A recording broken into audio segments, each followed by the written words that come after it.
कार्यक्रम रीवा में अभी हुआ नहीं, तो कैलाश खेर जी के इस कार्यक्रम से जनरली हम लोग इस प्रकार के कार्यक्रम रीवा में करते हैं। जब कोई बड़ी उपलब्धि मिल जाती है उसको सेलिब्रेट करते हैं।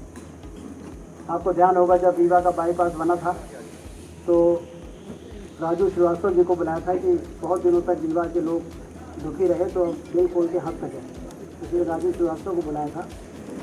और जब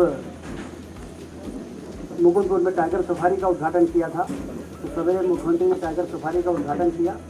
रात में इंजीनियरिंग कॉलेज के मैदान में सोनू निगम का संगीत का बहुत बड़ा कार्यक्रम हुआ था विभिन्न महोत्सव के अंतर्गत। ऐसे ही जब राज कपूर ऑडिटोरियम का उद्घाटन किया था तो एनसीसी ग्राउंड में सब ये संगीत के कार्यक्रम हुए थे। तो हमेशा से ये रहा है कि जब रीवा को लंबे समय के इंतजार के बाद कोई ऐसी सौगात मिले जो रीवा के लोगों के आत्मा को, दिल को खुशी दे सके, तो सिर्फ उस कार्यक्रम का उद्घाटन बनना हो, उसके बाद उसका सेलिब्रेशन भी होना चाहिए। तो सिरमौर चौराहे में फ्लाईओवर का तीसरा लेग जो बन के तैयार हुआ उससे लोगों में बड़ी प्रसन्नता है। रीवा का एयरपोर्ट बन के तैयार हो गया है, उसको लेकर लोगों में बड़ी प्रसन्नता है।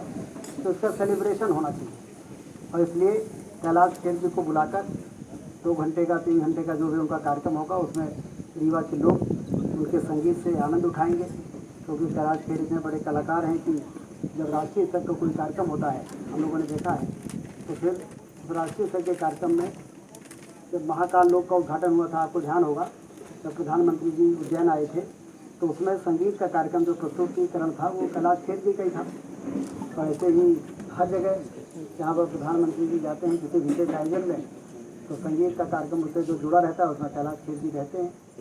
तो वो रीवा पधार रहे हैं कि हम सबके लिए बड़ी खुशी की बात है।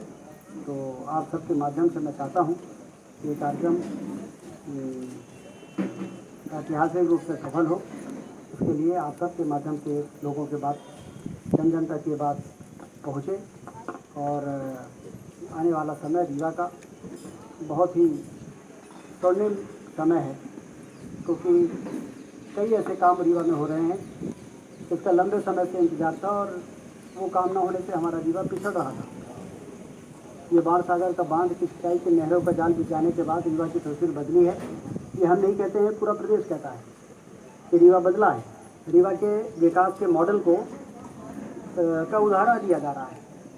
पिछले दिनों मुख्यमंत्री जी ने जब चार घाट की सभा को जबलपुर से संबोधित किया तो उन्होंने भी कहा कि रीवा का विकास का एक मॉडल बन गया है और आने वाला समय भी हमारा बहुत अच्छा है, क्योंकि अभी तो 3 लाख एकड़ में सिंचाई का पानी पहुंचा है।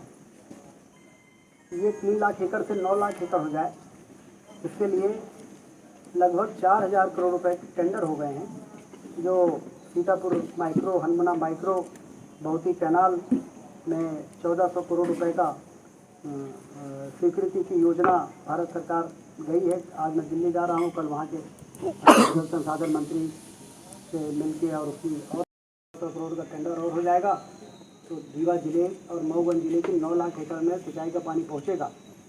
तो 3 लाख एकड़ का जब ये असर हुआ है रीवा का कि लोग कहने लगे कि रीवा विकास का मॉडल बन गया है, तो जब 9 लाख एकड़ में पानी पहुँचेगा तो रीवा की तस्वीर कैसी होगी। और इसलिए एक और विकास और दूसरी ओर युवा पीढ़ी को नशे से बचाना, इसके लिए पिछले दिनों मैंने पुलिस के अधिकारियों का और जिला प्रशासन के अधिकारियों के साथ एक संयुक्त बैठक की थी।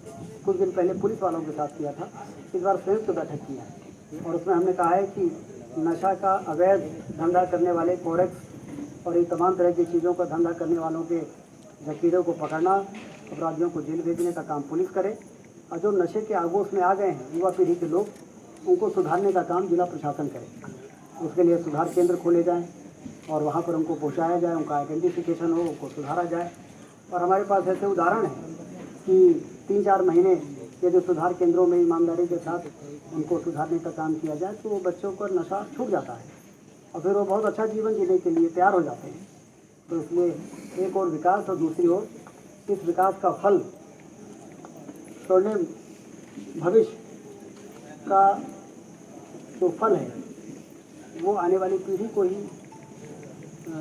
मिलना है। लेकिन आने वाली पीढ़ी है जो इस फल को खाने के योग्य नहीं बचेगी तो सारा विकास व्यर्थ हो जाएगा, निरर्थक हो जाएगा। इसलिए इस दिशा में भी काम किया जा रहा है।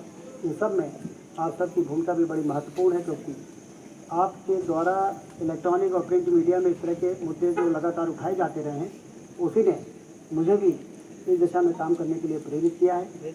और अब हम लोगों ने ठान लिया है कि जड़ पे जाकर और प्रहार करना है और इस समस्या से मुक्त करना है, जिससे जो सुनहरा भविष्य है वो विकास जो है वो वरदान बने। ये विकास अभिशाप न बने, वरदान बन जाए, इसके लिए हम लोग काम कर रहे हैं। तो कुल मिला के आज आप सबको बुलाकर और 3 तारीख को जो कार्यक्रम हाउसिंग बोर्ड ने पुनर्घर योजना के अंतर्गत जो इस काम को पूरा कराया है,